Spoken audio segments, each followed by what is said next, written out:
দেখছেন ভাই, আপনাদেরকে তামাশা দেখানোর জন্য বসানো হয় নাই। বাংলাদেশ রক্ষা ক্ষেত্রে আপনাদের সেই প্রধানমন্ত্রীর ভূমিকা ছিল, সেই ভূমিকা আমরা 5 আগস্টের পরে আর দেখতে পাচ্ছি না। যারা দেশপ্রেমিক তাদের বিরুদ্ধে আপনারা ষড়যন্ত্র করছেন।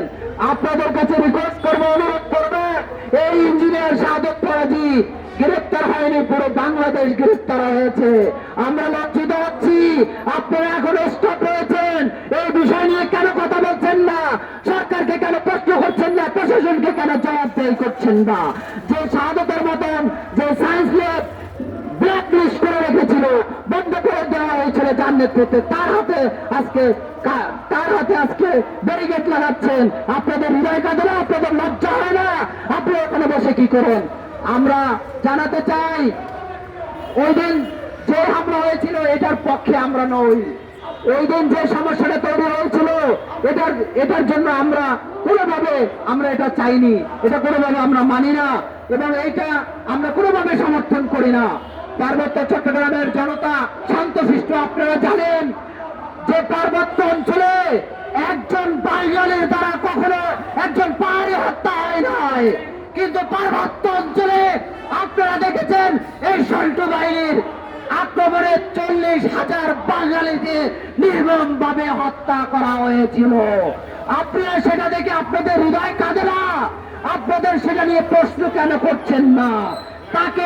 তাদেরকে যারা হত্যাকারী পাহাড়ের, তাদেরকে কেন গ্রেপ্তার করে বিচারের আওতায় আনছেন না?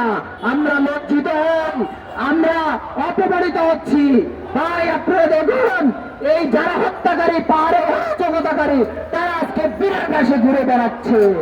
আমাদের এটা দেখে কষ্ট হচ্ছে, হৃদয়ের রক্ত খরানো হচ্ছে, কারণ 5 আগস্টের পরে এটা আমরা দেখতে চাই না।